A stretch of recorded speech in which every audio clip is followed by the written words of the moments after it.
decía, buenos días, un placer verlos a todos y todas y bueno, muy agradecidos de que estemos otra vez aquí juntos en una clase maravillosa con la maestra Francesca, donde vamos a explorar los principios de la ejecución, algunas cosas que podemos en tan poco tiempo de la ejecución de la música barroca. Entonces, la dejo bueno, falta Georgina, que era quien iba. Penélope, ¿usted me puede ayudar con la dirección de la clase? Sí, pero ¿en qué sentido? ¿Qué hago? Hola, Lucía. Hola, Penélope, ¿cómo estás? En Muy bien. la traducción del inglés al español. Entonces, sí, estás con el micrófono apagado. Bueno, vamos a iniciar. Hoy tenemos algunos problemitas técnicos. Nicole ya no la veo, así que me parece que Nicole está con problemas de... Aquí estoy, profesor. Aquí estoy, solo había apagado la cámara. Entonces, bueno, como les decía, buenos días e iniciamos. Nicole, si quiere le explica a Francesca más o menos lo que vamos a hacer, es lo de los ejemplos de Gimignani. Y entonces le presento a la maestra Francesca, que ya la habías conocido antes.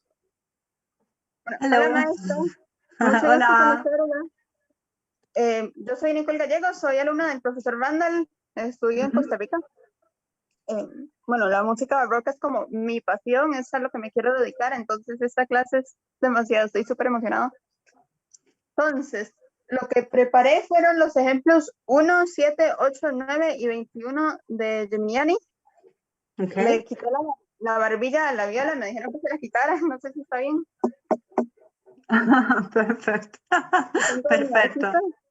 Entonces, Nice, no sé si nice. les quiero disfrutar. Okay. I think I don't need the translation now, so but I can just. It's okay. We can start with the exercise because this exercise of Gimignani are a general introduction to how play the violin and of course the viola in our case because it's strictly connected in the past. So they used to play both violin and viola. So it's really. I mean, I let you play the first. Did you read the introduction a little bit? Because there are an introduction in the book of Gimignani, and he explained how to do every exercise a bit. Did you read that? I read the introduction to the exercises. I didn't read the preface. But I read like where it said how to play exercise 1 and then to do it. Perfect. Yeah. It is perfect. And is the first time that you play without shoulder rest and chin rest? Yeah. Great. Okay. So let's start with the first exercise, and we'll see what's happening. Let me see if you can. I didn't memorize them. So.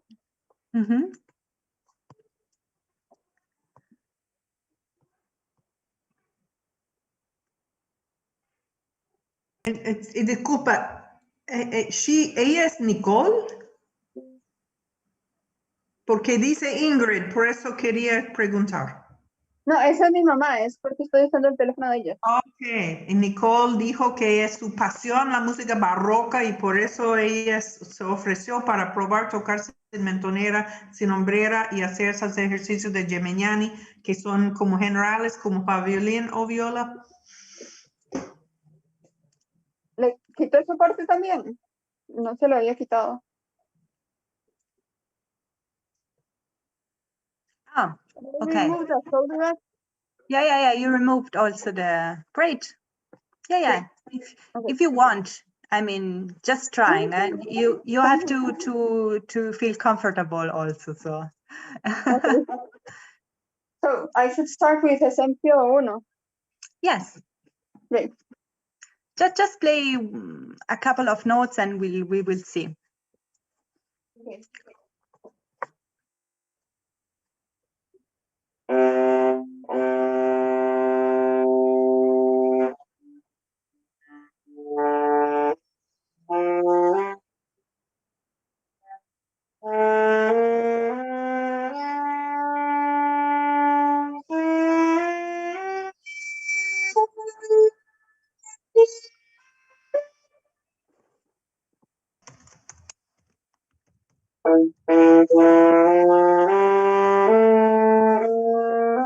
Wait, should I do like the Okay, whole note?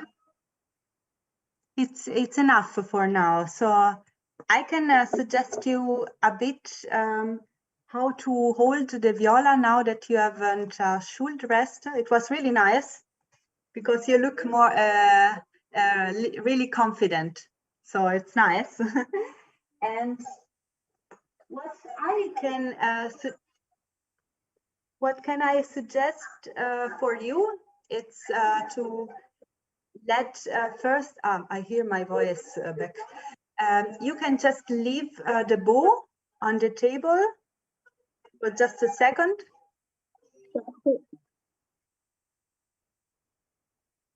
I think my voice, it's really late. I can hear you, right? Okay, perfect. Okay, so I start again. You look very confident with your instrument, without shoulder rest and without chin rest. So what I can suggest to do now, it's just keep your viola on the left hand. Yeah. Okay, and then just put on your body, so up to the collarbone. Yeah, perfect. And with doing something like that, take your bow now, okay, and start playing without try to fix your body into the viola. So Okay. I will explain better. So when we start playing, and that's also really useful also for people who are playing with the shoulder rest. So first we leave the instrument here on our body, and then we try to adjust our body. We do something like that before playing, no? Every time, and that is not really useful because actually it has to be really natural and really immediate to do it. Okay. So just try to don't move. If you can look at my back now, I don't know if it's work. So you will see I just put the viola on my shoulder, but I don't do something like this. So that's really important to be really confident, because if you want to play also without chin and chin rest, you have to be ready as you have it, no? So like, and keep playing. Try to do that. I shouldn't press. Try not to press for now. I mean, after you can also, if you are used to do something like that, after you can hold a bit, of course, your chin there. So you are allowed to do that, and you have to do that also with shift, no? As you have to feel comfortable, but you don't have to push. Push, it doesn't exist. Because, yeah. I have a question. Should my chin be like over this part? I don't know how to call it in English. Or over this other part. I can understand. No, I think if your viola, it's a bit in this direction, so not really in this position, but a bit of this, that helps so much. I mean, that's really personally, it depends of your body, but I think I would so place a bit the head, yes, in the middle, so, because you have more stability, no? Okay. Okay. Should I start on C? Yes. Okay. Do I do like whole notes and quarter notes, or? Okay. If you say on the scores there are white notes and the black one, no? Yeah. But that's just to show the tone and the half tone. So just play, just play whatever you want. I will also suggest to do just for every tone one bow. So just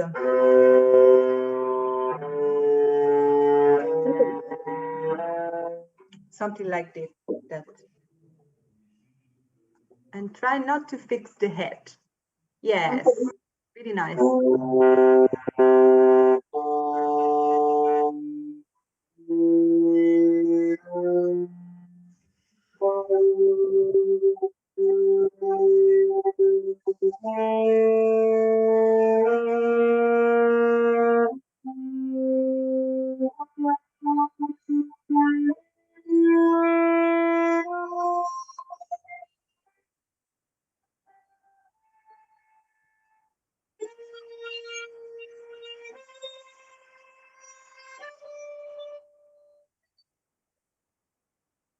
Okay, you just arrived to this A, to this E, sorry, not A. So you have to keep this E in your mind and go to the second position with your first finger. So without coming back with the scale. Huh?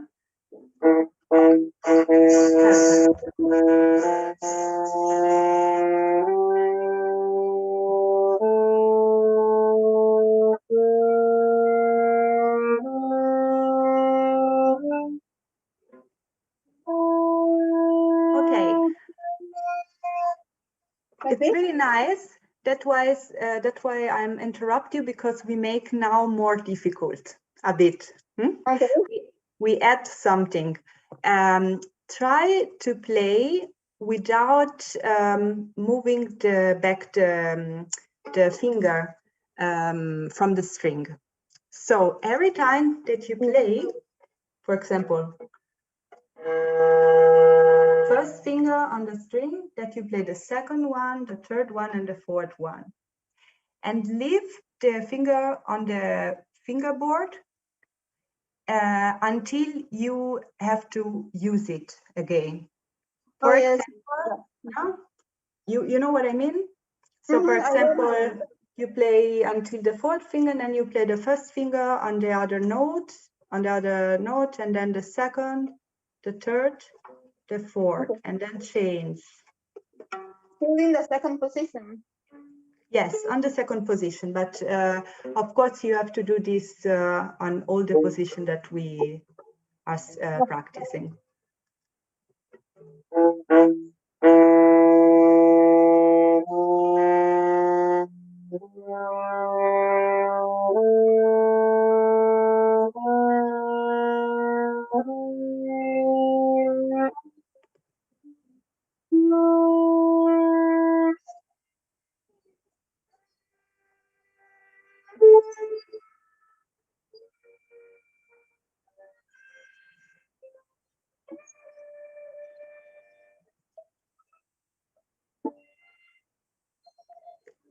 Okay, now just remain on the second position, so it's not it's comfortable now for you. I mean, it's also difficult to play without raising the finger, isn't it? So it's just an exercise that it looks like really simple, but it's also difficult to do that. Now try again, and this time we make something more difficult. Try to play and say, not saying, but just show yes with your face. So you have to say yes, yes, yes while you are playing. Huh? For example, I play now. Yes,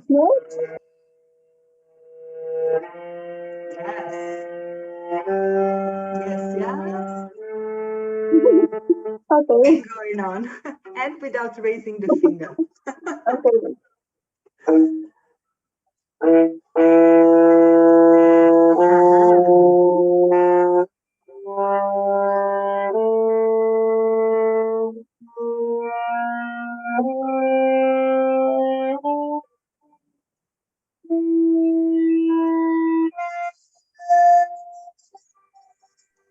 Perfect. And now try to continue and to say no. No, no, no, no. No is more difficult than yes. Yes, from E, like. Yeah, or just because it works really good, just try to the third position now. So Okay. you, yeah, with the F and say no, no, no, no.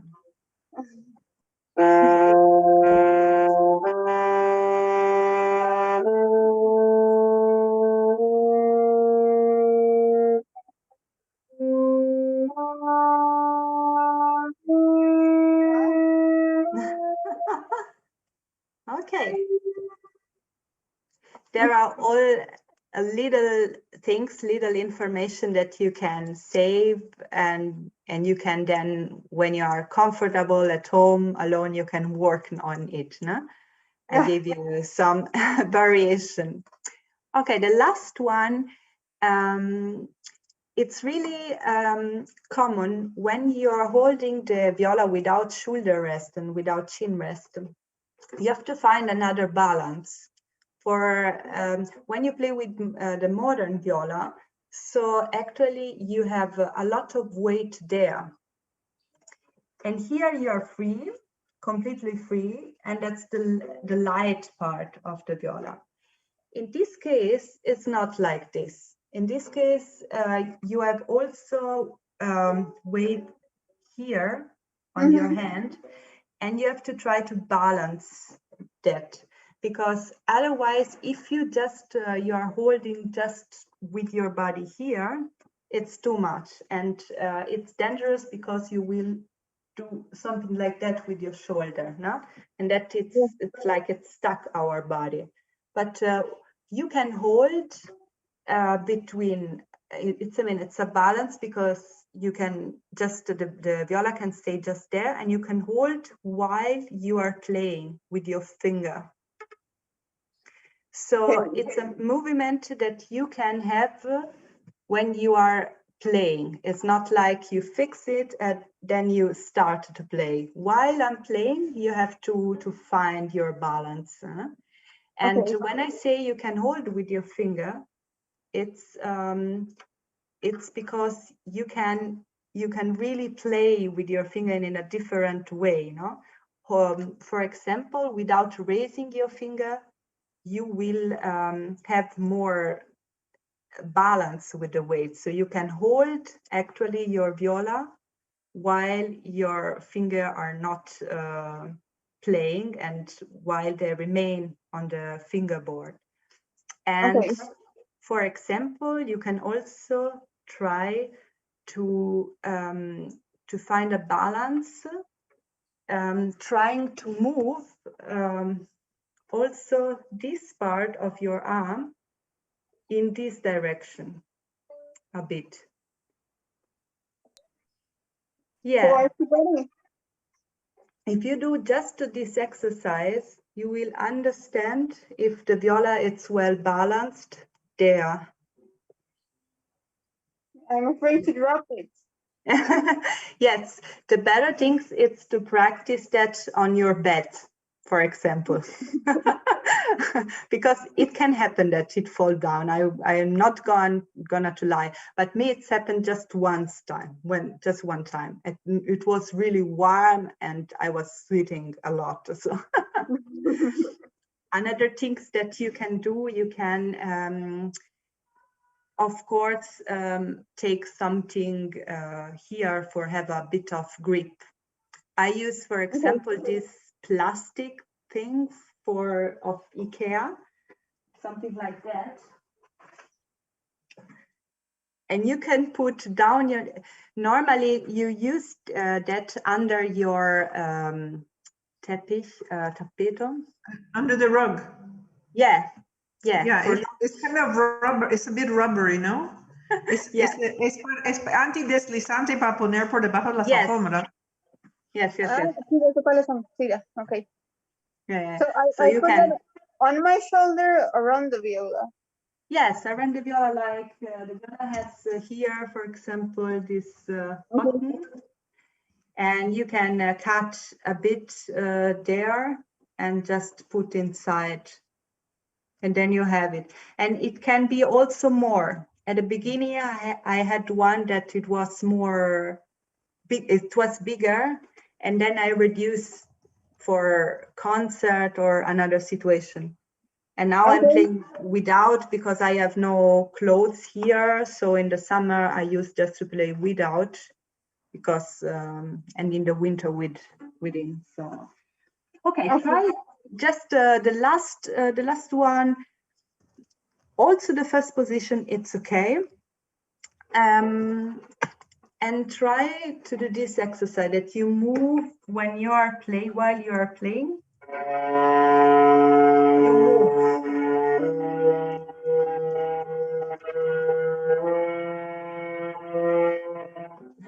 Don't worry, you will not lose your, but yeah.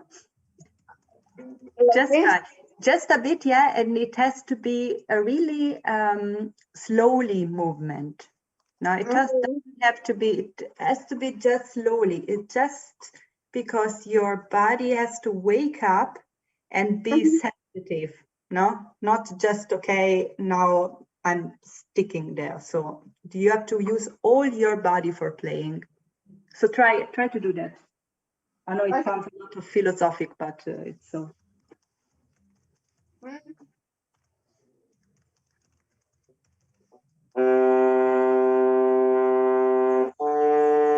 Nice. Like this? Yes, really like this.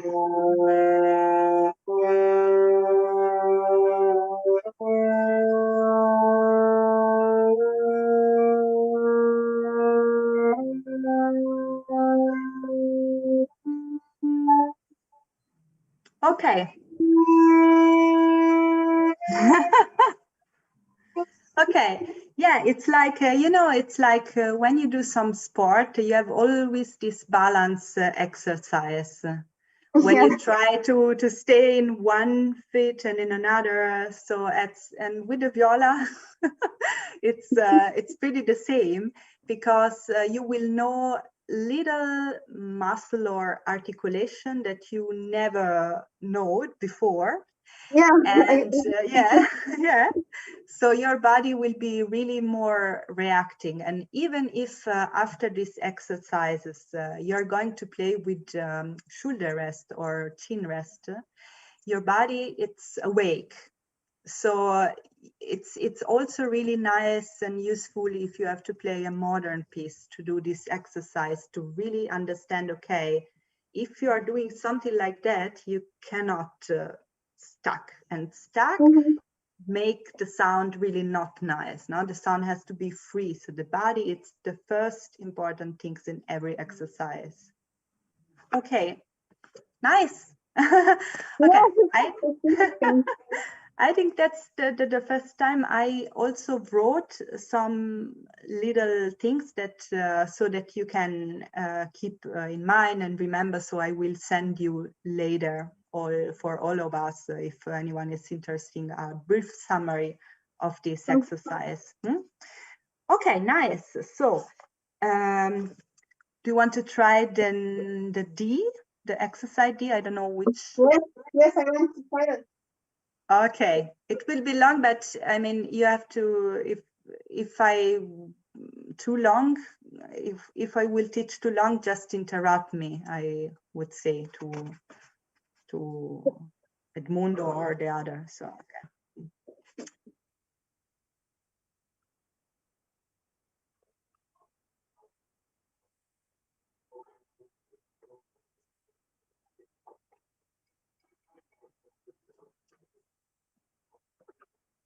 Yeah, it's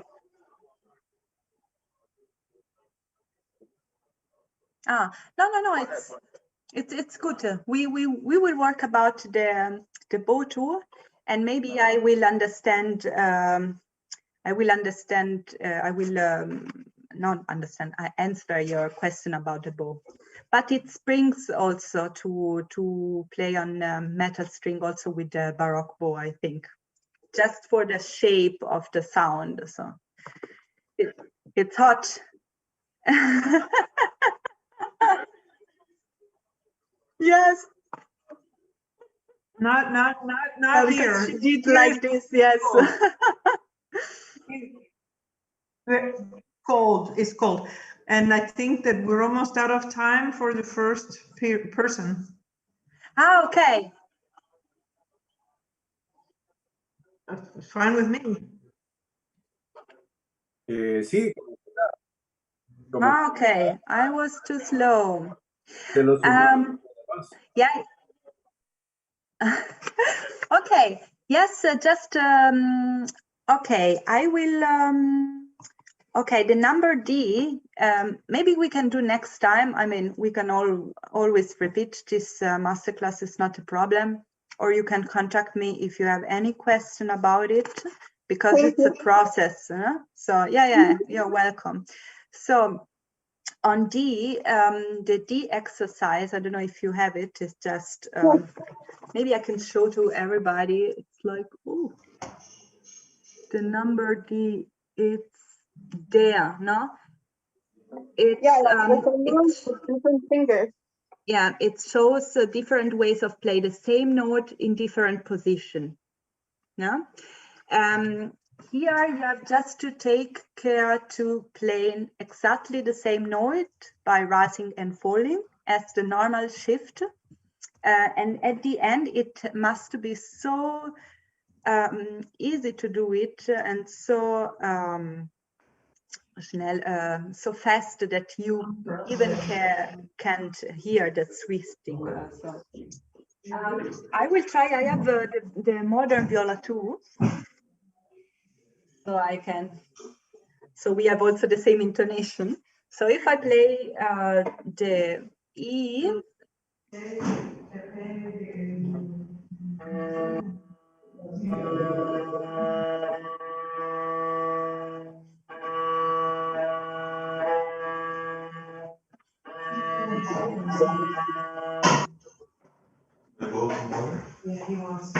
so that's a bit. We hear a lot of noise.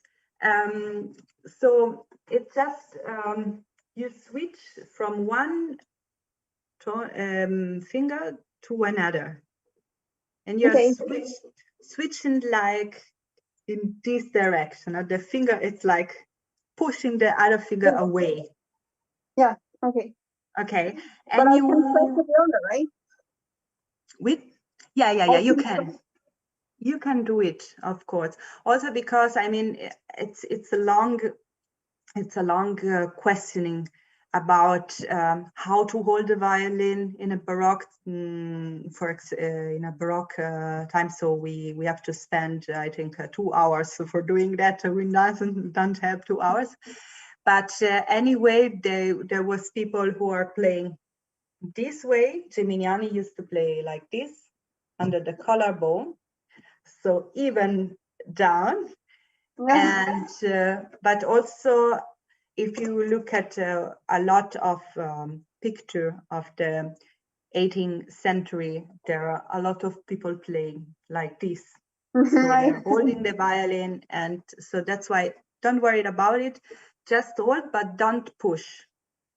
Okay. Try to really work about, because if you push, then here it will be too light. And you have to feel the weight, a bit of the weight of your instrument on your finger. Okay. Okay, just try this and then we are finished for now. Okay.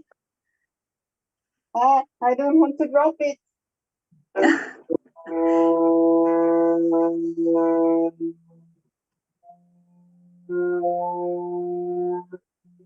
That's perfect. It sounds really nice.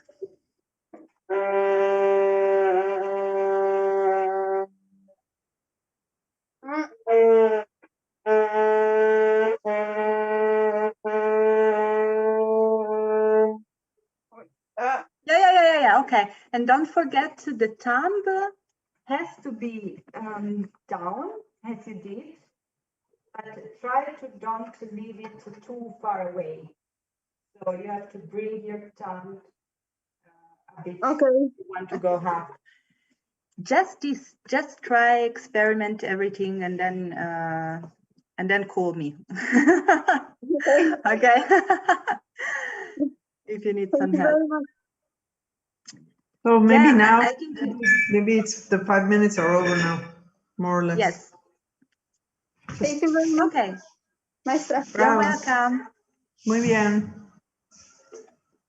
So, Next is whom? ¿Quién sigue? Ah, María. hello Hi. María.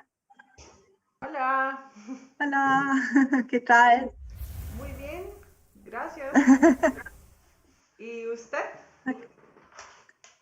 Muy bien, muy bien. Okay. Okay. So, you are going to play correct. It's so, okay. Michelle correct. Just 1 second. I will take also the score so I can.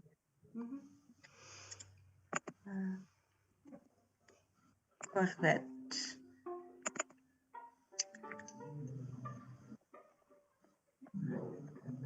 Okay.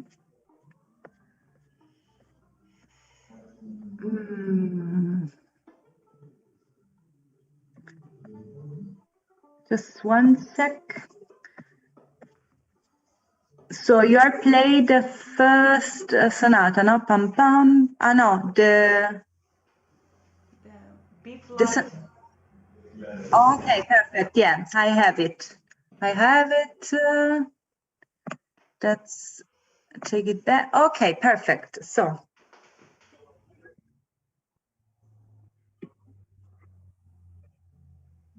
Mm-hmm.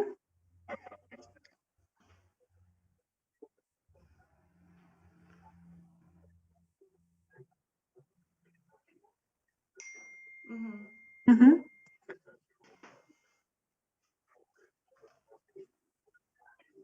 Ah, yes. Yes, of course.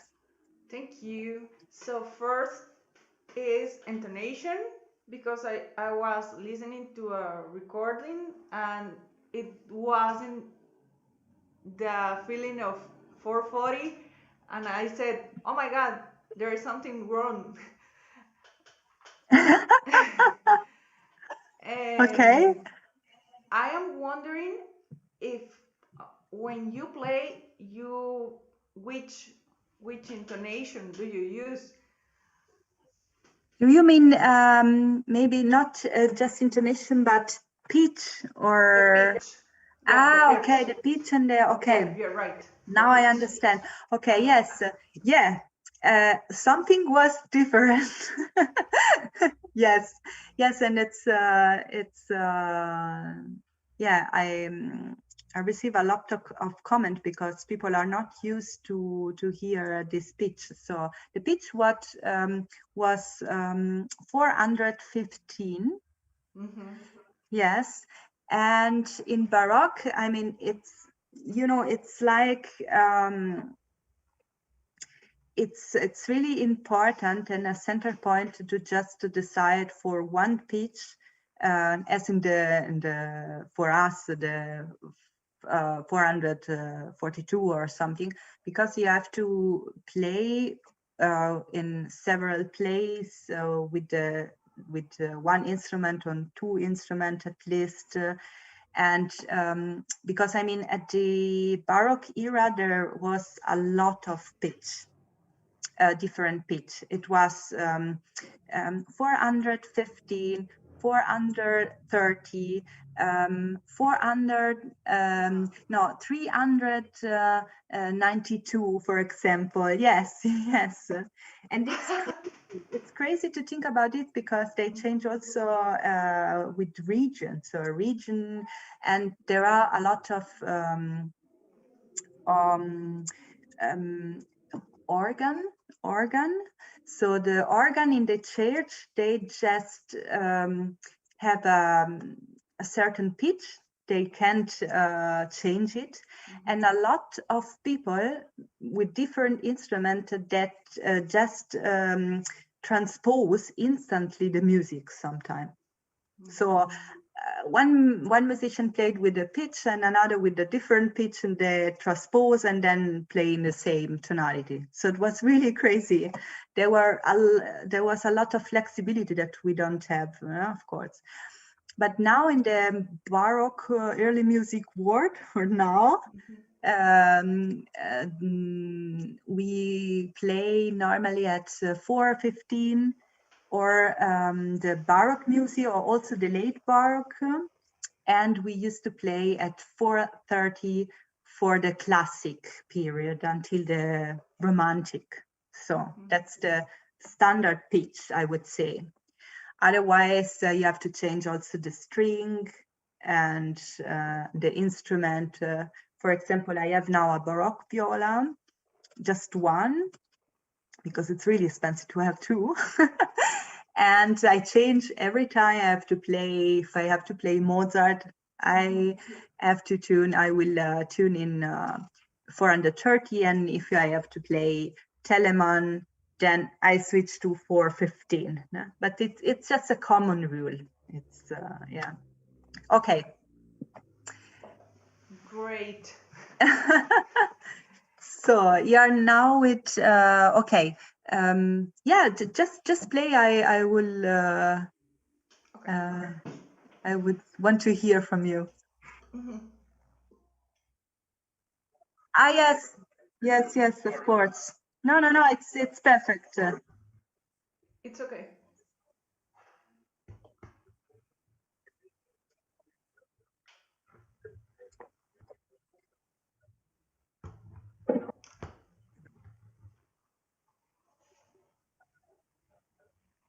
They are 392. Mm-hmm.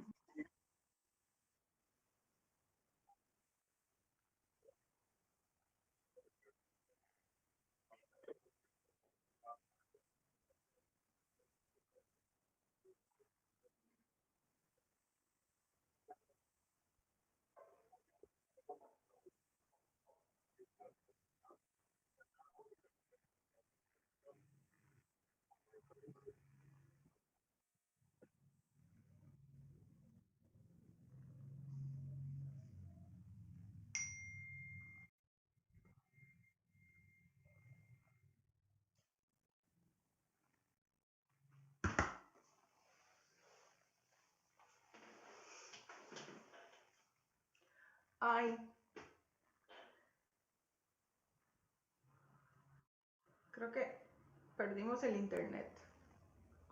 Okay, it was disappearing. Yeah. Ahora sí. I lost you for a second, and I just check my VLAN, but okay.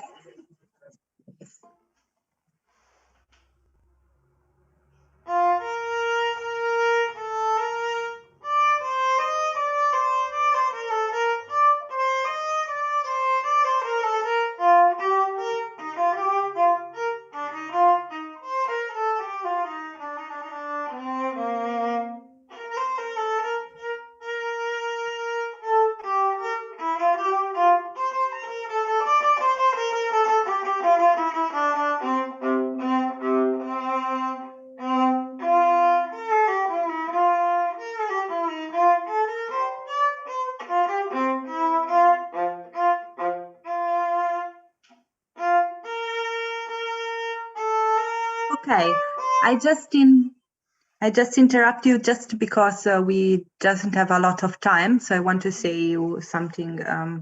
Okay, really nice playing.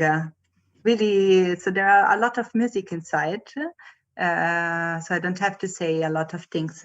In the Baroque music generally, we I mean. It's fine because I just play with the modern viola, so we have the same pitch. Otherwise, in between, we used to separate when you have a big interval, so a big like a third of a quarter. So it's not like because you don't have the schwung, the right, you have to enter in the piece, so it's better to separate.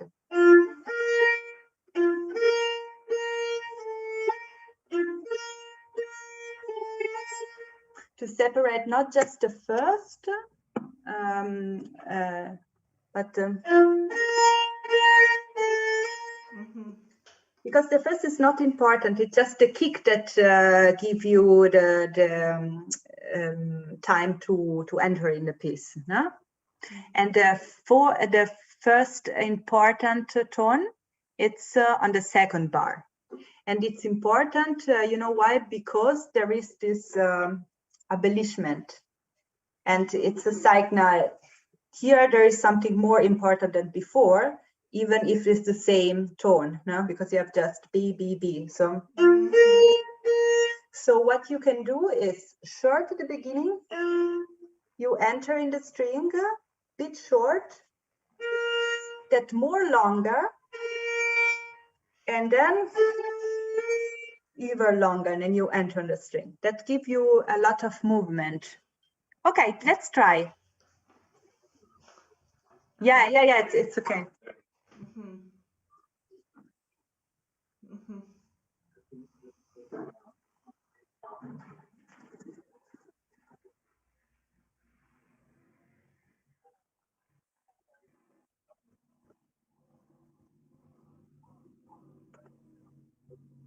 And the separation, it's you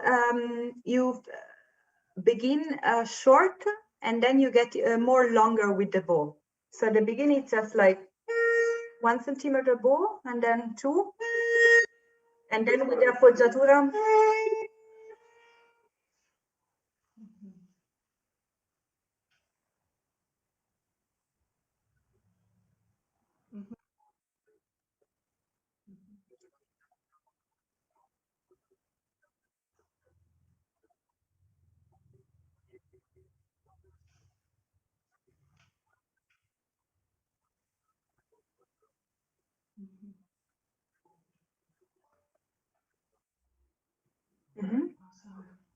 Perfect.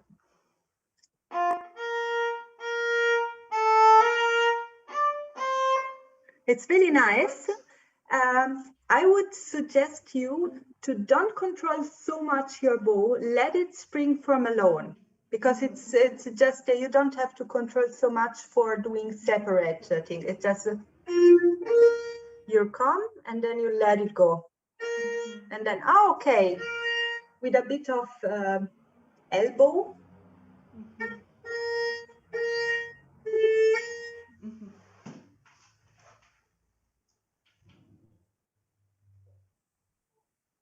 Yes.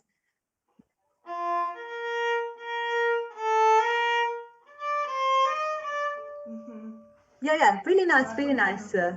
Yeah, and you can work on it, of course, because we don't have a bit of time. Just to separate the first, and then even longer, and then try to not control the bow, so not really do separate, just let it go and go to the air and then come back on the string. Okay, once time the beginning, and then you get continue the piece. Okay.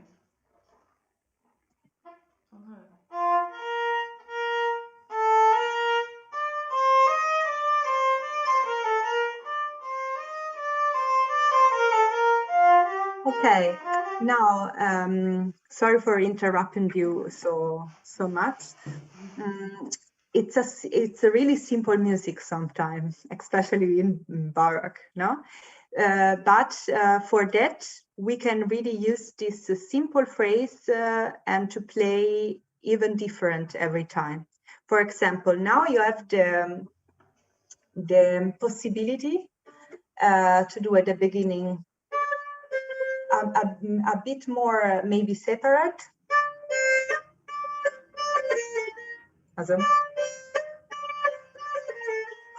And then or something like that. So the first important things it's to just play it differently. So not just loud or Leise, soft piano, thank you. But also to play a lot with the articulation. Okay, try it.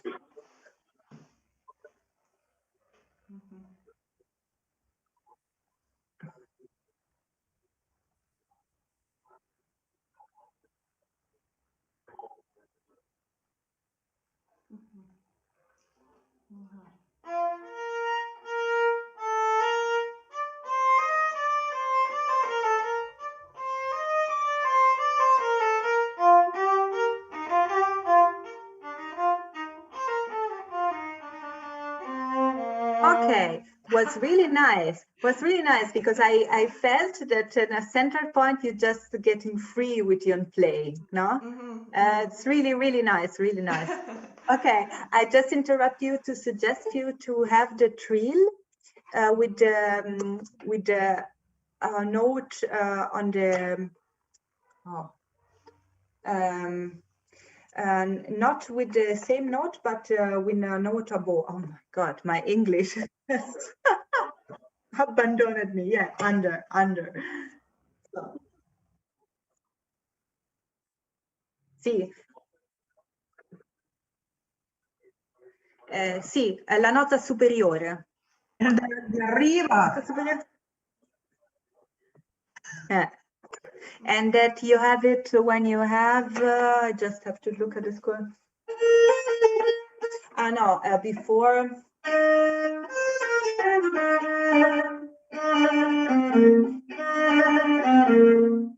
And also here you can do something different. You can do short or take a bit. Oh, there was also, and also after.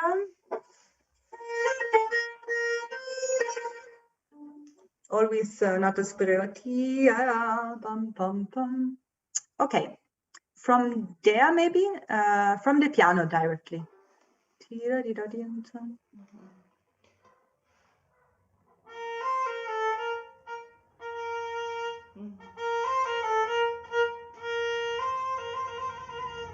Okay, and try with the two. No, it was really nice. Try to do the trill with the second finger. So start with the second finger. Hold the second finger on the string and then just start with the trill.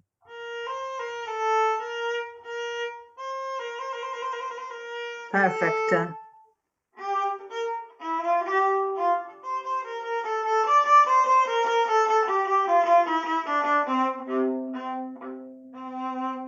Oh, that's really nice because we have a lot of character of different emotion. No? We have the first one, okay, is so we show the piece, and then we have this piano, maybe up with the bono.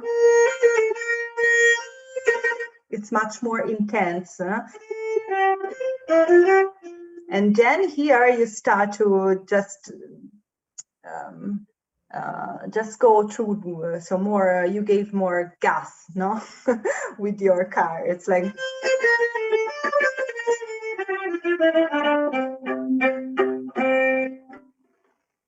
And then you sing it again.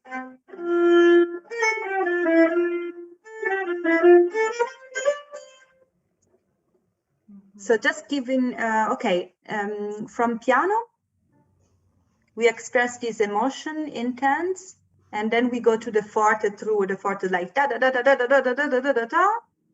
We close and then we start singing again.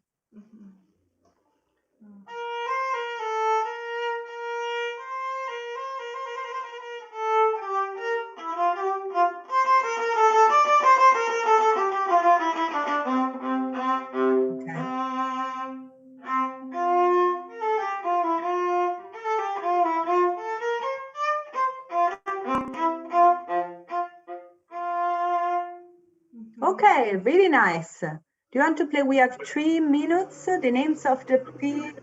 Yeah, 2 minutes. Maybe the second. Okay, And just the same, as separate, pam, pam, pam, pam, and even longer with the C.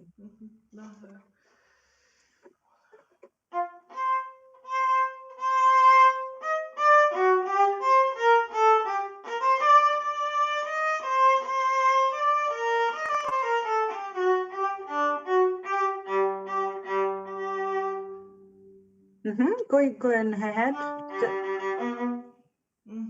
until the end.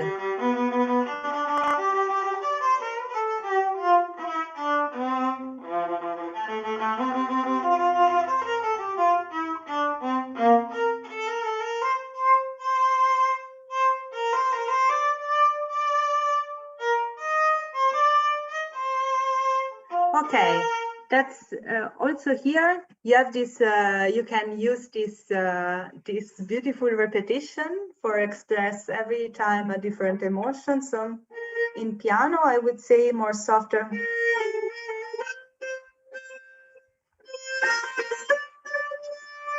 And a bit of rallentando, you can do it there before the cadence.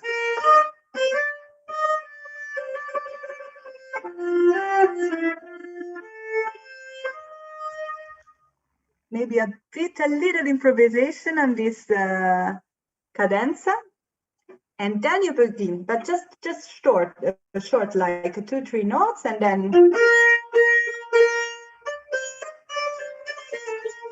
there you go until the end.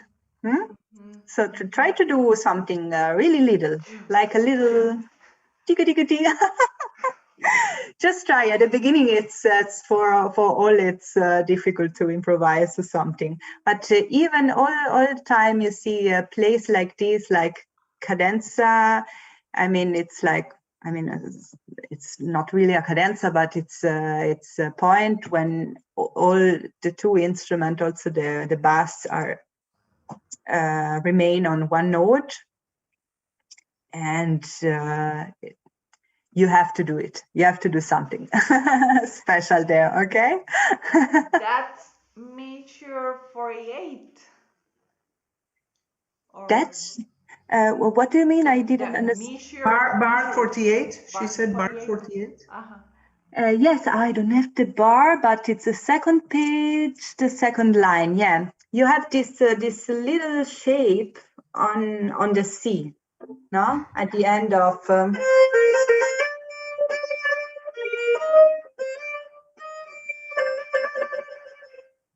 When I trill, instead of the trill, you can do as a second time a bit of improvisation. Or after the trill.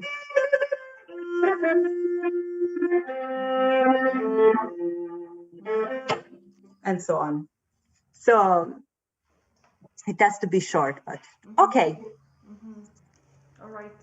So second part. Okay, do we have time? Okay. Okay. But you can do it, and I mean, you can also send me a video of your improvisation. It would be really interesting. Just Thank try you so everything much. with. You're welcome. Nice playing. Great to share. Marcelo, ¿está listo? Hola. Hola. Hi. Can you hear me? Yes, I can hear you. I cannot see you. Ahora sí, ya. Lo tengo. And now? Yes, perfect. Okay. I'm going to play a sonata by Johann Gottlieb Brown in B flat major. Okay, yeah. Only the first half. Okay.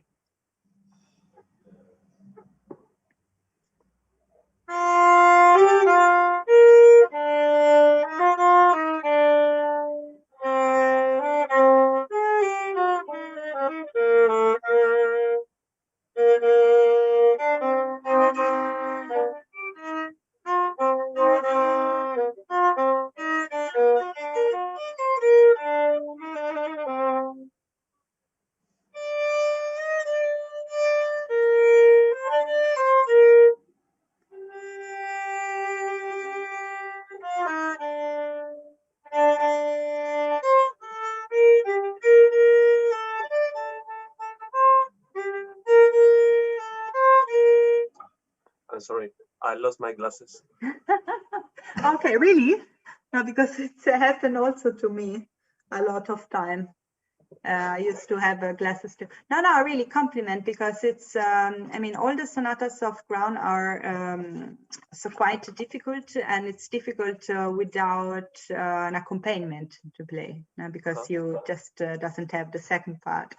Okay, I don't have the score with me. I think I can reach it now in a minute with EML. International Music Score Library, or maybe someone can send me the score if they have. But something that I can say you now, it's felt a bit of organization with your bow. It's like sometime you are just in. If you have it, yes, and you have, perfect. To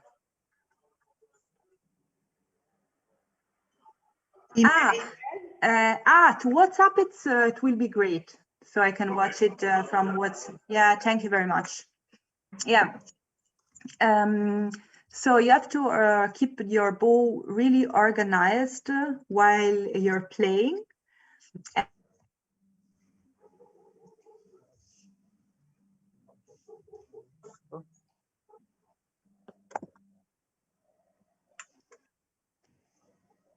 Tenemos un pequeño problema con la maestra Francesca. Ya regresó.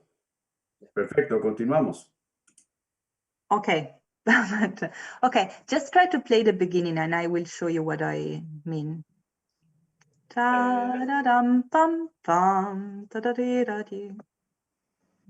El inicio.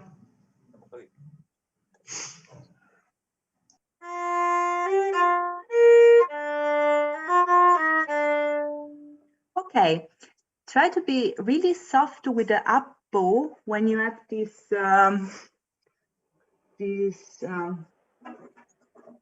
don't have the score, but just yeah.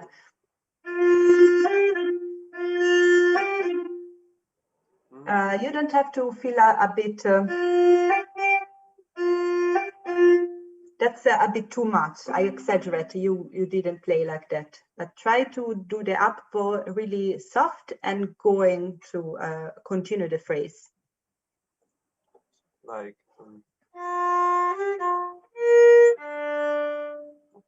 Yeah, really nice.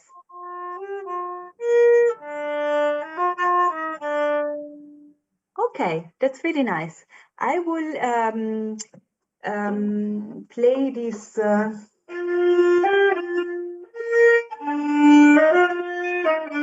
More emphasize this little embellishment. I don't know if it's really written as an embellishment, but it has to sound like this. So, because actually the piece, say me if you don't understand something. Actually, the piece can be also composed like.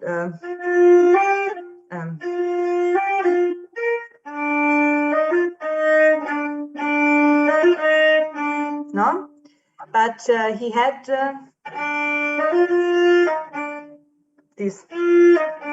So you have to emphasize a bit more. So, there is this this little, this really chocolate things to eat. No? Okay, try again, please.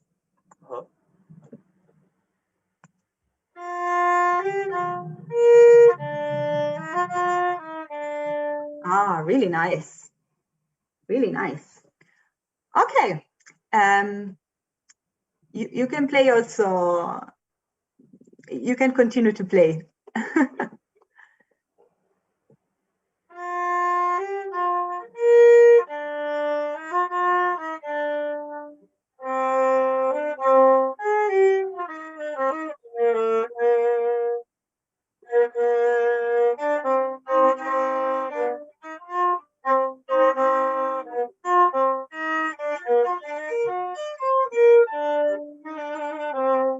Okay, how to study that? because there is, I think the best solution is to keep your bow not always there in this in the upper side, but take it more here down, because you need it for the double stop, for example. And then I mean, now that I don't have the score, I really doesn't understand what kind of rhythms are you played when you played something that it's a bit faster. So I have to understand if you are playing the sixth, or the, you know, it's like tagada tagada, or this is ta da da di da di, or there are just ta ta ta ta. So I have to really, you have really to be clear with the rhythm. Just try again, and I will interrupt when I don't understand something rhythmical.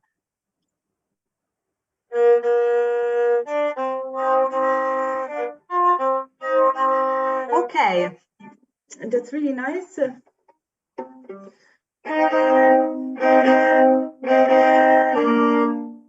That's really important to separate a bit the upper bow from the down bow.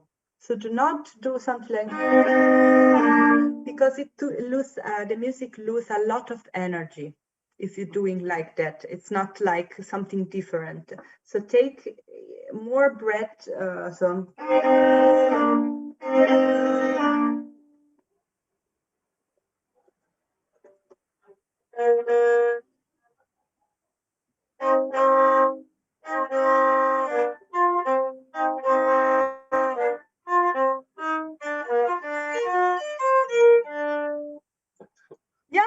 No, it was really nice. Now, you have to use this passage to arrive and get a bit slowly at the end. Try it.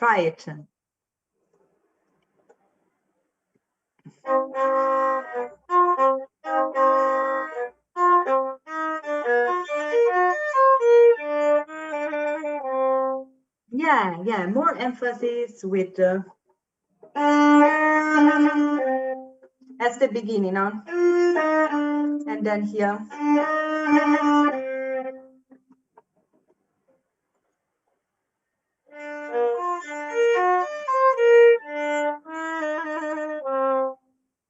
Yeah, it was really nice now. Yeah, it was really nice. And I want to say also something about this separate. It doesn't have really separate. So also what I said to Maria, it was to don't really try to control the bow. Let the bow jump from alone.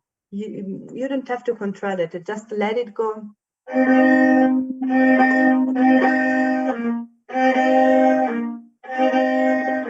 It has just to be.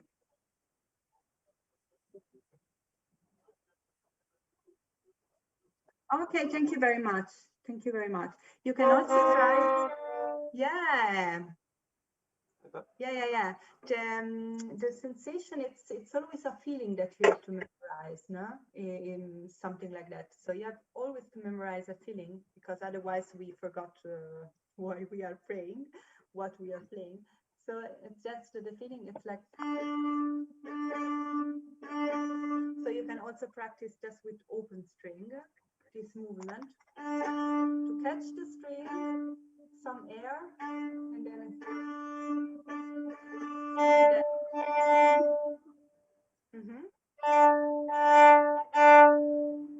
Yeah, and then after you reduce this break until the two notes. So.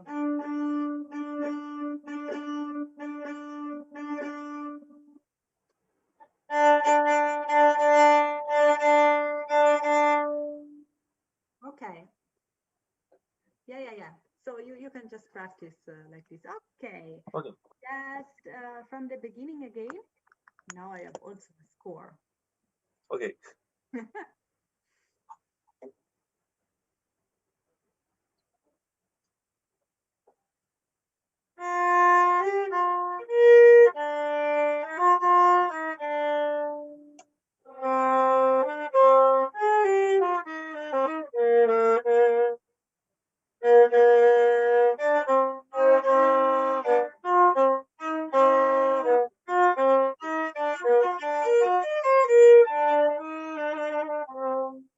Really nice.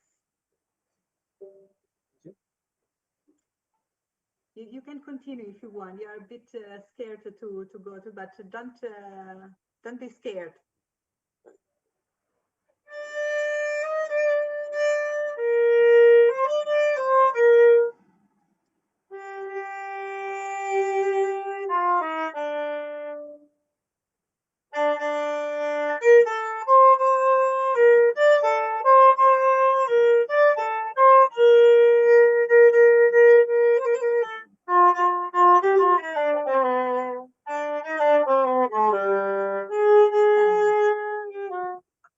Okay. Oh, really well played. Okay. Then try also here every time you have a trill to do in this case with the second finger, so with the up, the note up, superiore. Always I forget. So.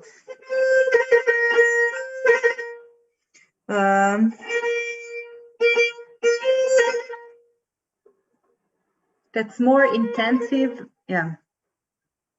And they used to do like this. So always to trill by the up notes.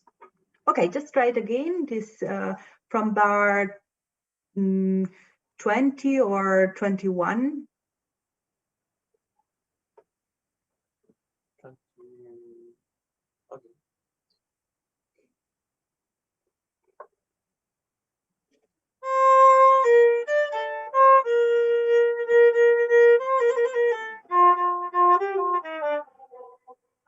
Okay. Okay. Sorry if I interrupt you every 2 seconds. It's just because we don't have a lot of time. Sounds amazing. I would try to don't use a lot of bow when you have these long tones. Because if you use a lot of bow, then you have difficult to keep maintain the phrase until the end. So I would say really intensive, a bit curvy with the sound and with the bow, and then so just the long note with 3 centimeter bowing. Yeah, try it as a. Then you make.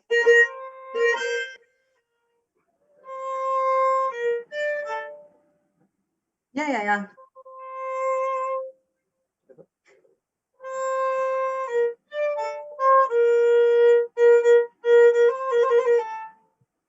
Okay, really nice.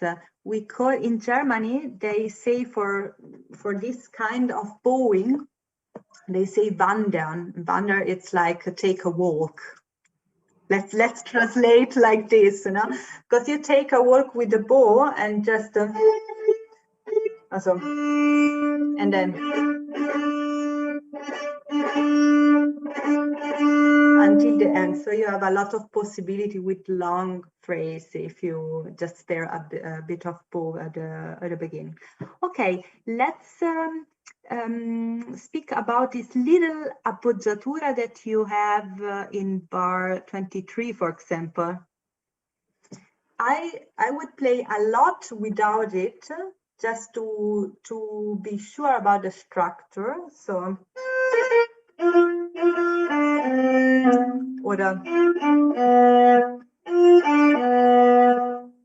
And then I will add, for example, one of these, the last one.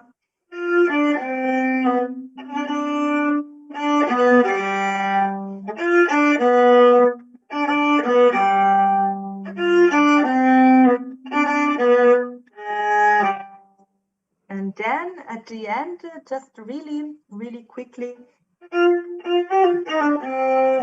with some air, a bit.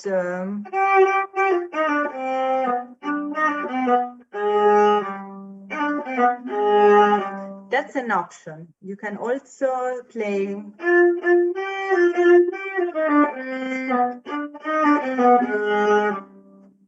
But I would suggest the first one because it's more musical, interesting to do a bit of movement inside.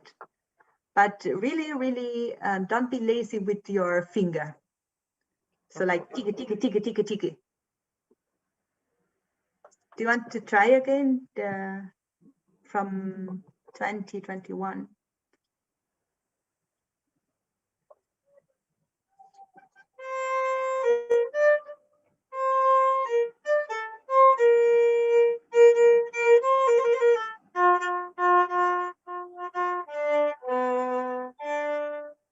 Okay.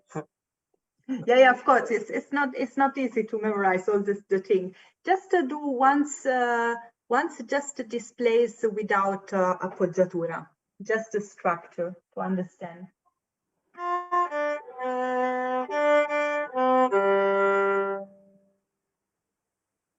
Okay, once again like this, and maybe separate a bit the up bow.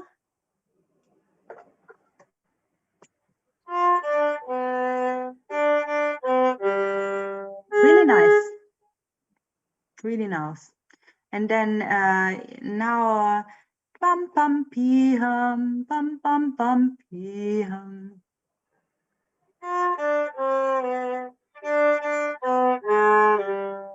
Okay, really nice. Try to be really emotional with your bow and not with your vibrato. You can do with vibrato. That's in this time you can also do, of course. But just try to be intense with to enter. Really, the bow has to enter in the string in the lowest way. So try really to be emotional more with your bow.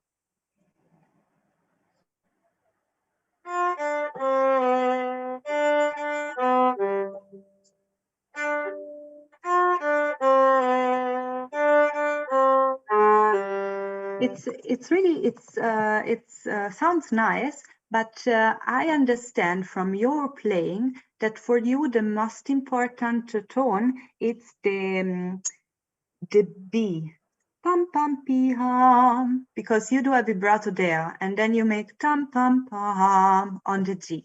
But actually, I think I would suggest the most important, so what's really makes expressive this sentence, it's if you put really, if you play more intense, this little appoggiatura before the B, so the C, pam pam ti hum, pam pam pi hum. And I mean, you can also, if you like to do vibrato, you can do vibrato, but in this place. So on the C and on the as A flat.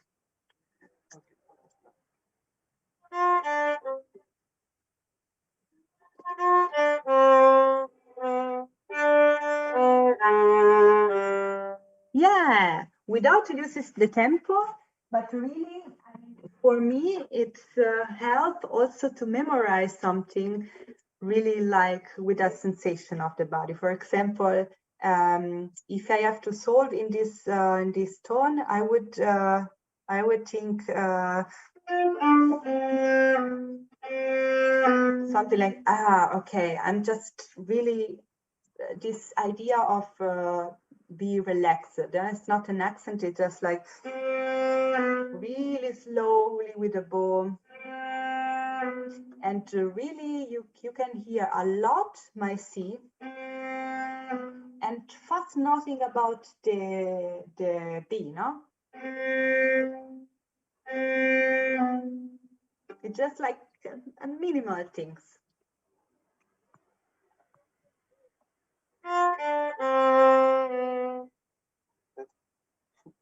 Nice.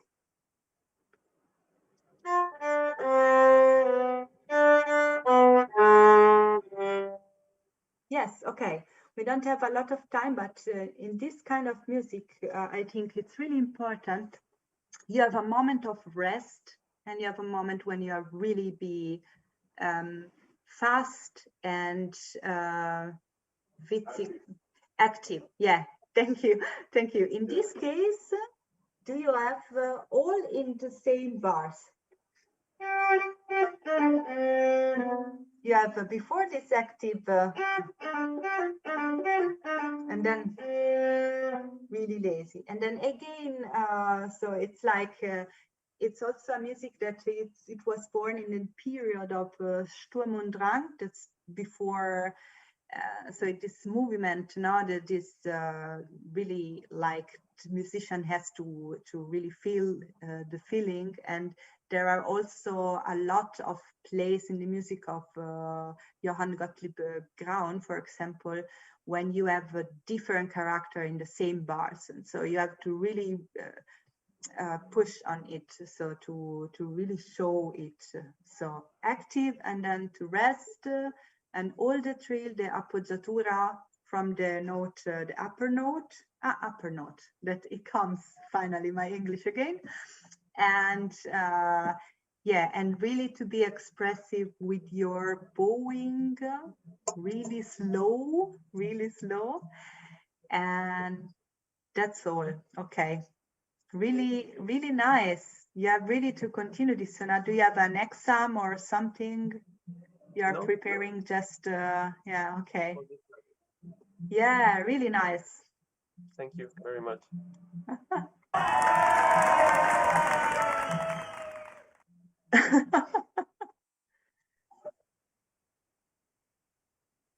Yeah, that's not, it was nice. Gonzalo. Hola. Hola. Hello.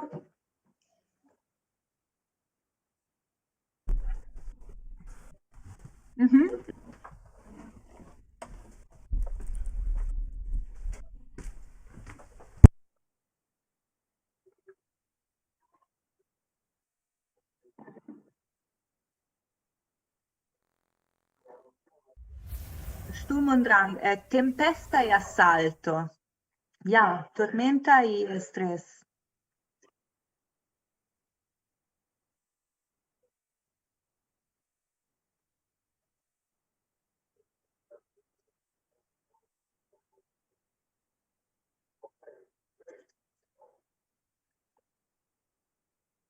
So what are you going to play? You said me before. Gonzalo. Lacton? Ah, Flecton. Lacton. Nice. I have the score. Yes. Okay, we'll find it again. The number 6. Yes. I understand a little bit, but the Okay. Penelope can be translate me. Okay. And if not, I can try to speak in Italian as well. Maybe we can understand better. So just a second. I have my score. Yes. So I can follow you in the best way. I think the 6 is where I recorded it. It's the 6th one. Yes. Yes. Okay, nice. So I know it. Okay, perfect. Thanks.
Wow, nice playing.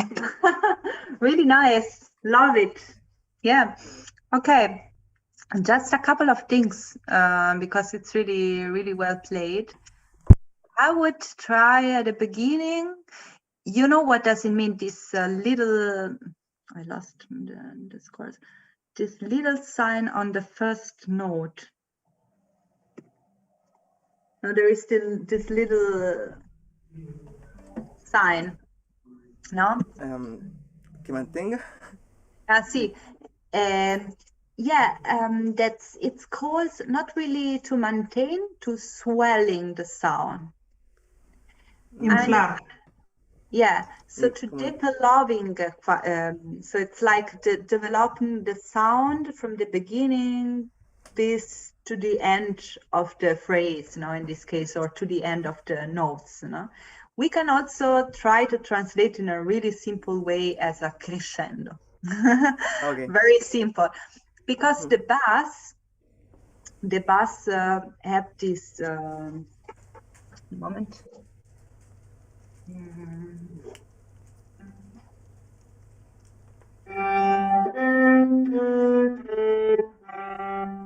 So this pum pum, so it come like every eighth and go through, and you have to really try to develop in.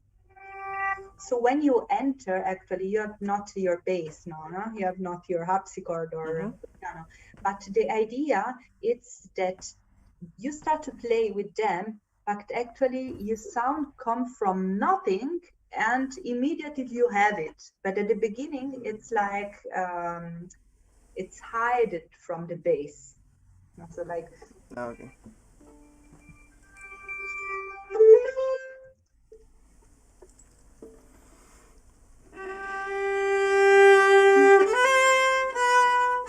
Okay, try to do a bit slowly the first note, so not to use a lot of bow. I don't know, just if you say me how to say. So, and now you are there.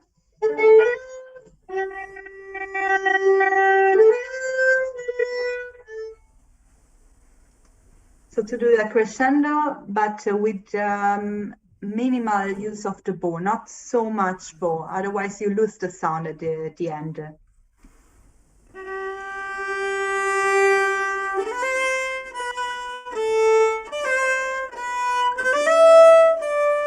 Okay,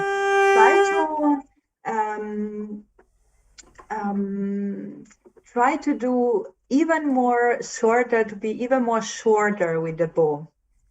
So non con tutto l'arco, ma solo con la primera parte. Okay.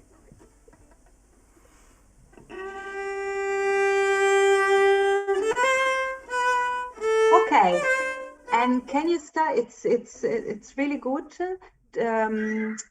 Try to start not with the C. You're like, I hear a bit of C. Try to start with the O, like.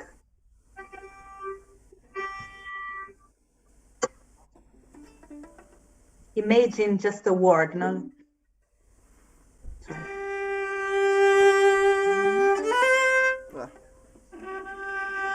Yes. Yes. It's really, yeah. It's really much more intensive if you feel like that. because it's Yes. not just okay, you start, because otherwise you start the tone 2 times. You have to start, I exaggerate, Yes. and then again, but you have just one chance to do it really emotional. So it's like to do more powerful, not emotional.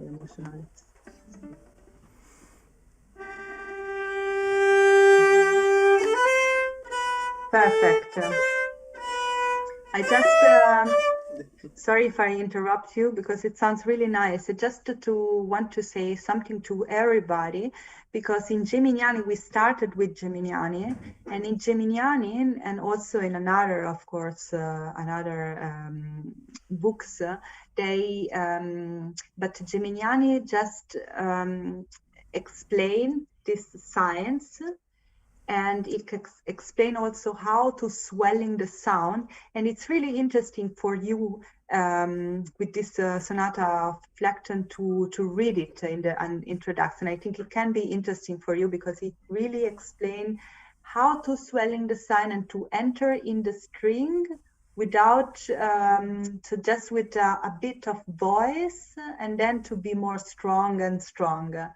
And there are also some exercise, so you can do it, maybe work on it, and also for other people it can be useful also, because we didn't speak a lot of the bow with Gimignani today. Okay, wanted to say something about this tempo. Yes, okay. Just to try to separate a bit when you have this. Now you have this little comment at the second line, and I think you can separate a bit more like little comment, because the bass is just singing something, and then also here the trill from the upper note, so or also so. But always with the upper note, yeah. You can do slowly, for example, and you have more this character, or you can also do more active. But most important thing from the up, so from the D. Okay. Direct from there. Okay,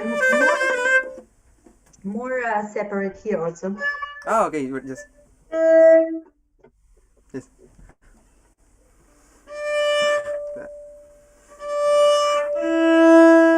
Nice. Really nice.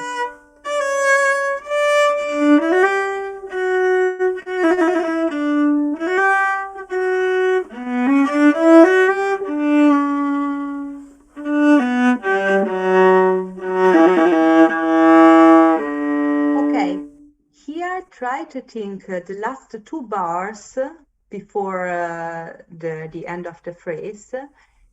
You can imagine from this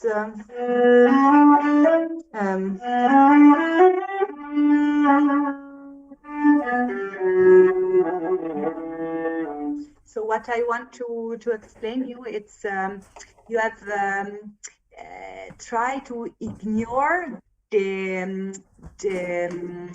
downbeat of the last this break, pausa. Yes. Yeah, la pausa on the first movement of the last bar, because you start to do this sentence, this phrase, musical phrase here, and you don't have to interrupt with this break. So keep it going. It's just like a break, no?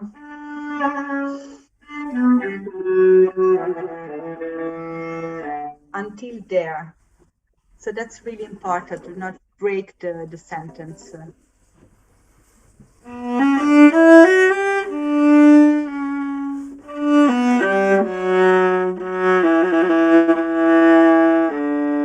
Yeah, that's it's really nice. It makes more sense, and you can also separate a bit if you want to more light. No, this Okay. you can try.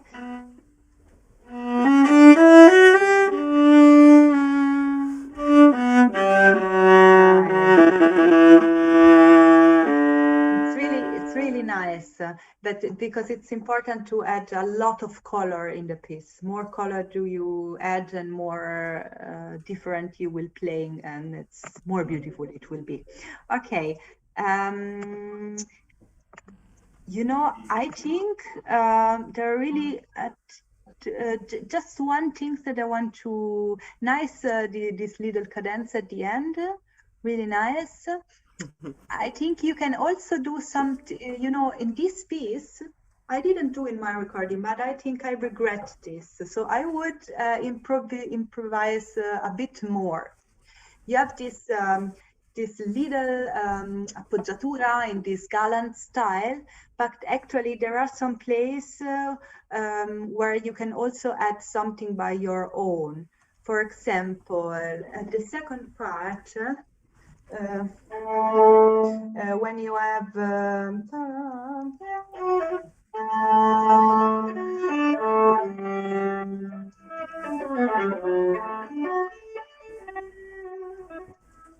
so you can also add something. So it's a little skill, and instead to play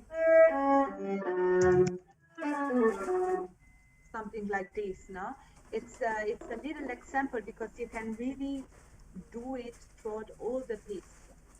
Find a place that you like, and you can really. I mean, it's an interesting thing to make also. Yeah, it's interesting. It makes it's fun. It's fun. Yes. Okay. I would just suggest now to play the second movement. Maybe a bit. I only played the first movement yesterday. Only the first. Yes. But he has some Bach questions, no? You have some Bach. Tiene preguntas acerca de Bach, Gonzalo. Yes, I am in my university. I am playing the art of the fugue. Yes. And with a quartet string, and we are playing the contrapuntos. Yes. Yes. I want to know how to control the bow, the how many faster? No, how many faster? O sea, the bow speed. Yes. La velocidad de arco. With the Baroque bow, because you are going to play with the Baroque bow. Yes. Okay. There are really some useful exercise also in Geminiani. No se escucha tu micrófono, Francesca. Can you hear me?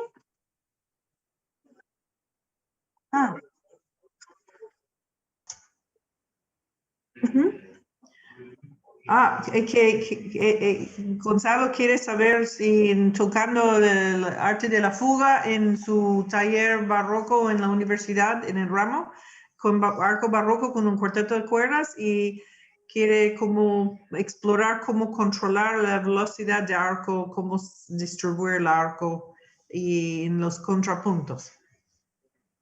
Okay, so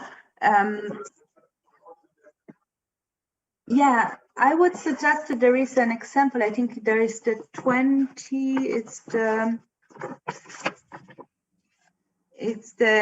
24. The exempio 24. It's written. I will write.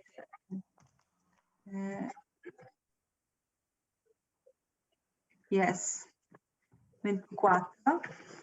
And you have several bow just on open string, and the good things you have to practice with the down bow, but also with the up bow, and it's something tricky with the up bow sometimes. So you will learn really to control your bow with the up, with the down, in every situation. But what's the problem? So what are you feel when you are playing the faster in the Bach piece? So because I have first to understand what's your feeling. You're uncomfortable because sometimes at the beginning when I used to play with the Baroque bow, it's like my bow was jumping a little bit too much. Oh, okay. It was like I played the Brandenburg concerto, the number 6, the third movement. It was so fast, and I felt uncomfortable because the bow, when I go faster, the bow was like too much on the air, too much jumping. It's something like this, or so that you doesn't have really the control of the bow. Can you make an example, maybe? For example, in the contrapuntus one, I have a.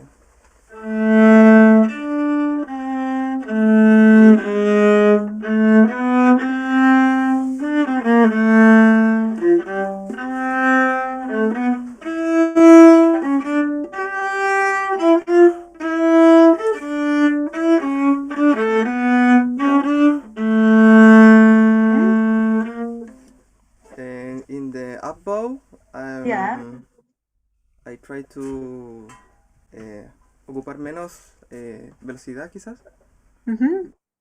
Ah, velocità, sì.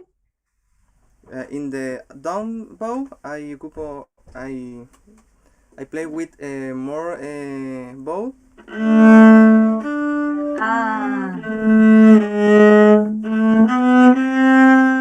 I understand. You are talking about the speed, but the speed not because it's something really faster, the speed of the bow, no? Yes. Okay, I understood now. I used to play at the beginning to practice just open string and counting a bit. For example, really simple things like 3, 4, 5, 6, and 420. For example, I count until I count so 5, then 10, then 15, and then 20.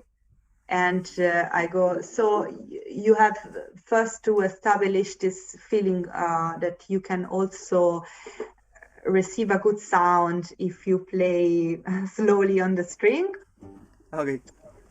For example, it's really a simple things, but and it's really quite boring to do it. I know. Maybe you can divide it so you can do 5 minutes at the beginning of practice and 5 minutes at the end, so it not sounds like super boring. And you can also hold the viola like this and doing. And for not for developing a bit of sound, you can count and swelling the sound a bit and then return like a missa di voce, no? For example, Yes. if I play 10, I would do like the first 2 in piano without the k also. 1, 2, then 3, 4, 8, 9, 10. No? So every 2 you change a bit of the 2, 3, 4, 5, 6. Something like this. Or for example, piano. And to finish really strong, something like that. So if you do something like that, then for example, also to play scales just with the down bow and just with the first piece of your bow. So, or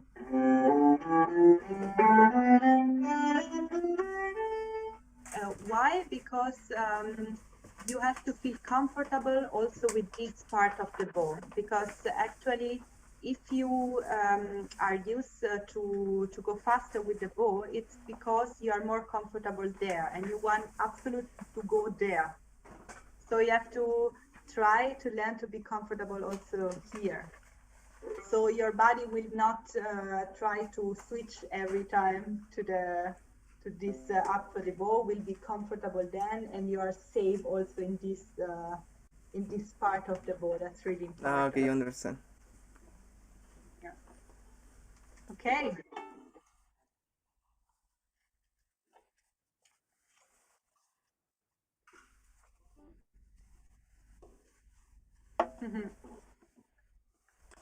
Yes. Yeah. Sí. Yeah, for example, I will observe when we are nervous, when we are getting nervous and we go to play on the stage or for an exam, I would really observe what we do when we are nervous. For example, there are a lot of people while playing, they just try to play in this part of the bow because in the moment of stress, they are more comfortable there.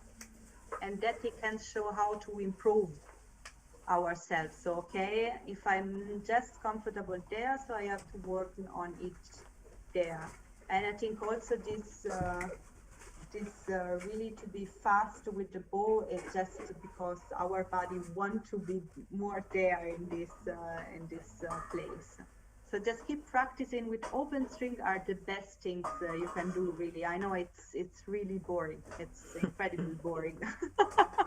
So, but No problem. yes. Yeah.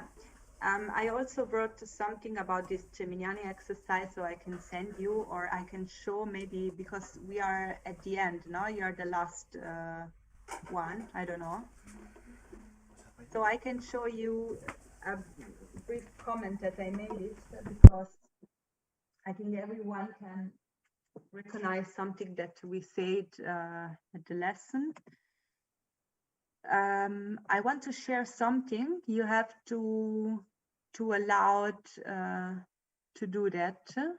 Compartir pantalla, dejar Francesca compartir. Yeah.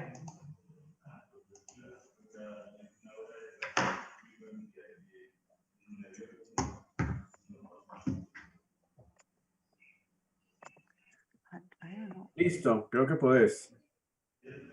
Okay. Okay. Oh my God. I'm so okay. I have you again. I want to be a bit okay. So Bildschirm. You don't have to look up all the thing. I don't know what I have now in my Bildschirm, but so document, Baroque Viola masterclass, where you are. Yes, no. Downloads, masterclass. Yes, okay, I have it.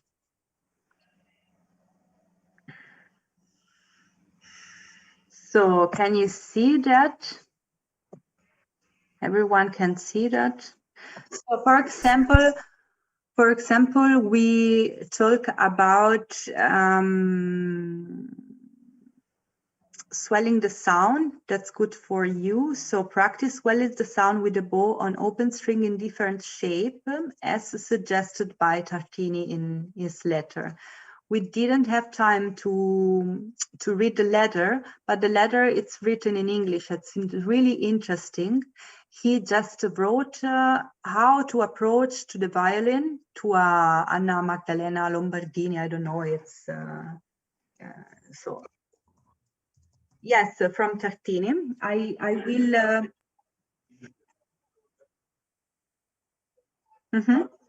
Yeah, it's a letter of Tartini, and he suggests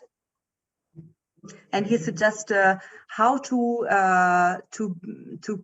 really be good with I mean how to approach to the violin, but also dedicated a long section to how to hold the bow, how to practice with the bow.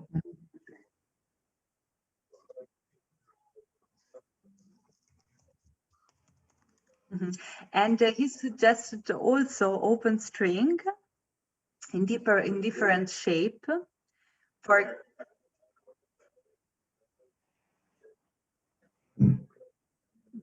Yes, for example, from pianissimo, crescendo bis fortissimo, with down to be played with down and up bow, or messa di voce. Messa di voce, it's just pianissimo to fortissimo in the middle of the bow, and then you return to pianissimo.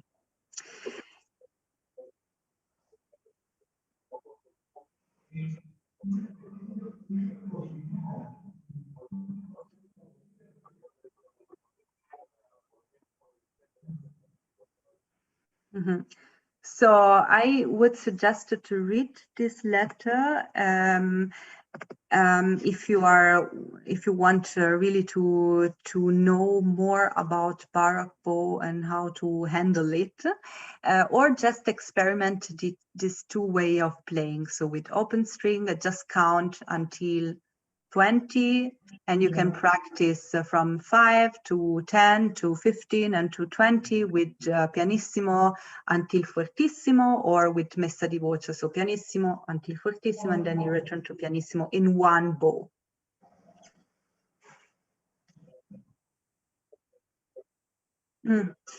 Yes, it's letter from Tartini to Signora Maddalena Lombardini.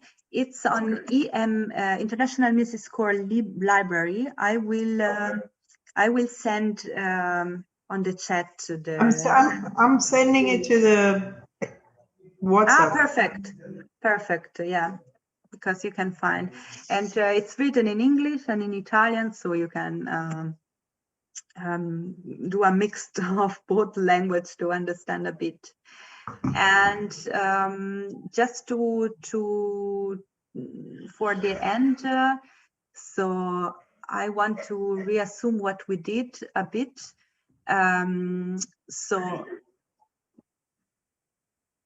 Yes, eintreten, Oscar, so just a short summary of how to approach and practice playing without chin and shoulder rest, and some exercise for the bowing technique. So exercise we just said now. So hold the viola without being too active with your shoulder. We made at the beginning, and that's really important to practice, not just to say. And then practice scales in one position without raising the finger till it will be necessary. While you're playing, try to move your head and say yes or no, for example, and this swelling with the sound. I also add I suggest to use this exercise from Daily Dotes, and there are modern exercises, so not really modern, but I don't know if you know it, they are really useful, and the number 1 and the number 3 and the number 6 you can use also to for practice, for example, the shifting without shoulder rest and without chin rest, for example. So, but maybe we can do next time, because it's a lot of things. So I can send you this list, but for you, Gonzalo, I think the most important things is just this really to do much more as possible slowly with your bow, because it's the only things that you miss in the moment. At the moment you have a lot of things, so you play really well. I think that's just these things that you can improve to really be expressive in your sound, and to really have this control of the bow. Okay, thanks for help. Yeah.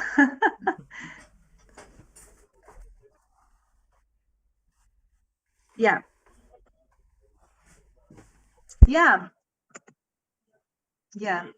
I can send you in the email. Yeah. I will send you later, but now, so yeah.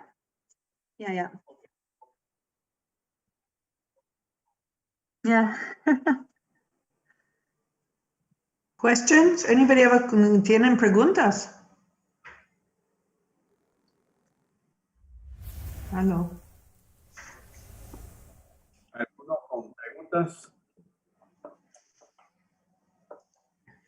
I think it was enough for the beginning.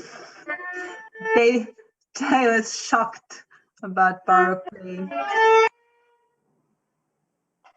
I hear Bach suite number 2, but I don't know. I just think that it's fair. Everything that you said applies to using the modern bow, and also when we're practicing any period music, all the suggestions I found were relevant no matter what period music someone is playing or what kind of bow. Le dije a la profesora que encontré todo muy relevante para todo, no solo para el barroco, no solo para el arco barroco tampoco, sino para todos nosotros. Yeah, that's yeah. I'm happy to hear that. And of course, I mean, for me, it's also a great experience to have some exchange and to have some students all over the world. That's really nice. So thank you. But it's also for me really exciting and good because I can improve my teaching every time much more. So, well, thank you very much. And if you want, we can also repeat. We can repeat, of course, and let's do another class, said Maria. Thank you very much. Yes, of course. Yes.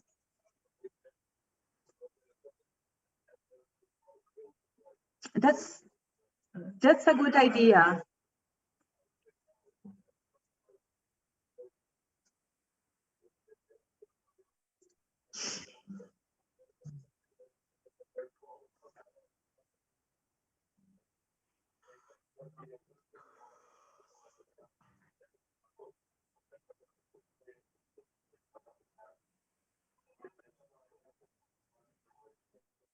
Yeah.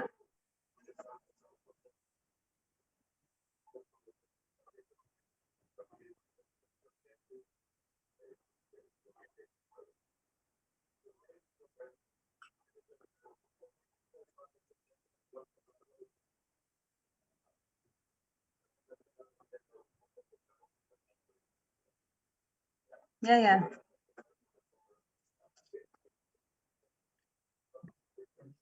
Yeah, actually, it's really winter now. Es el mundo en realidad el que decide.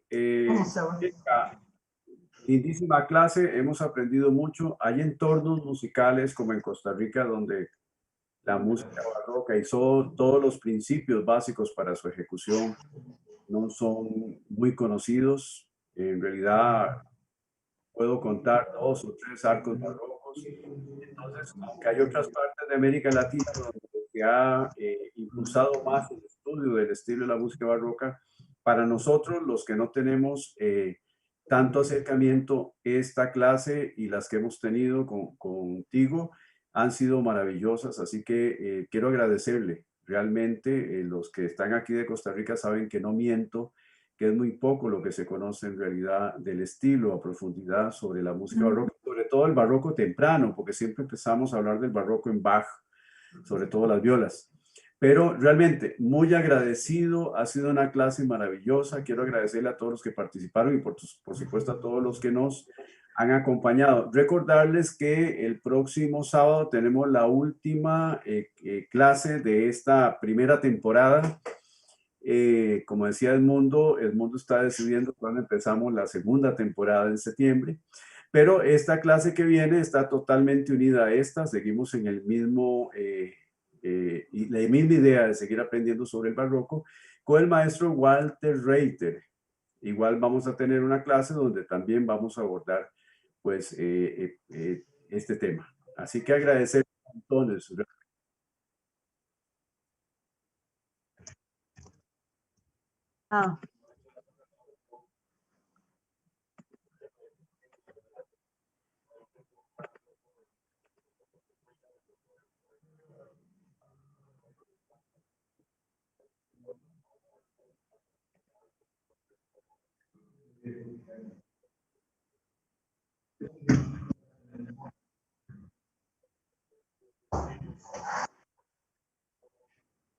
Thank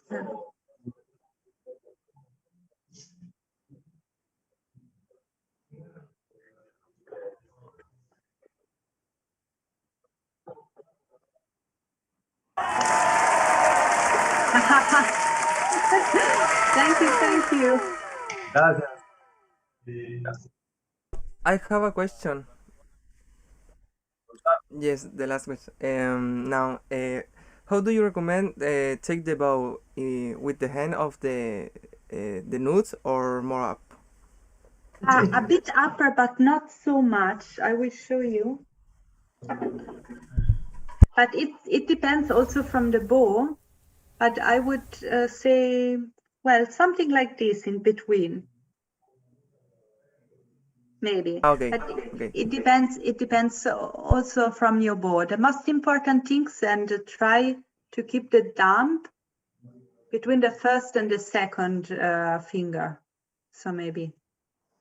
So you have to have a bit of grip there, quasi, no? Okay, thanks. Yes. The last minute question. I had a question. Really nice. Muy buena pregunta. No, agradecerles igual y muchas gracias. Yeah. Próximo Ah, sábado. yeah, check out Francesca's recording. That's really nice.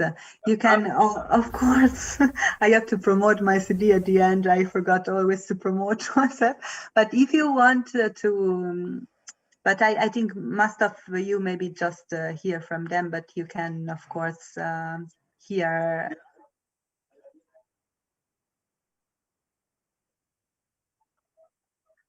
Oh, that's really nice.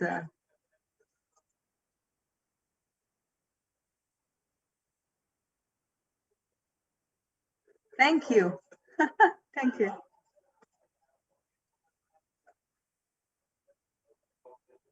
Ah, that's nice. Wow. Oh, you made really a great work.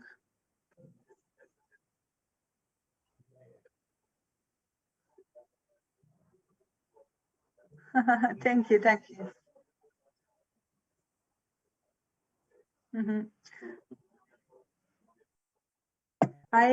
Oscar have a question about rubato. Wrote.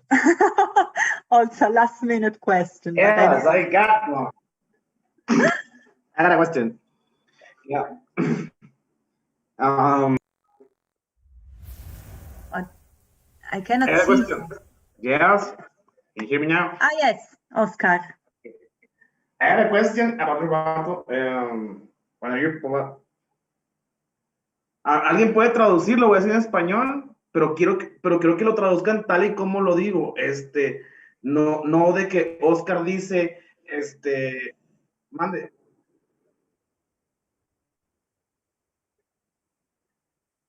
Ok, ¿qué tan bueno es mover, es mover el tempo, utilizar el rubato en la suite de Bach?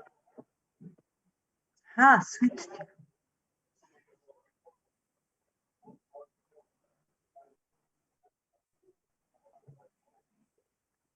I don't.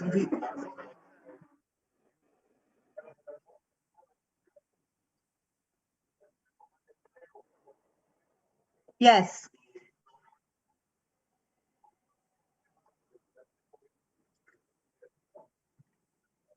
Okay.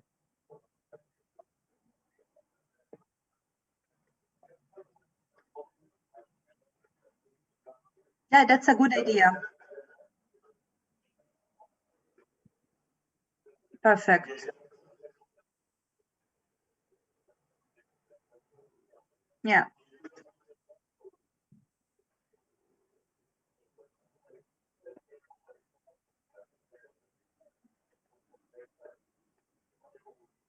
Perfect. As you said, yeah. Yeah. Perfect. No, perfecto. Thank you and see you next time. Bye. Goodbye, everybody. Gracias, Francesca. Grazie a voi. Ciao, ciao. Gracias. Vemos. Claro, Sí, claro. muchísimas gracias. Gracias, Nicole. A usted, profe. Muchas gracias. Gracias, sí, gracias. Nos vemos la próxima.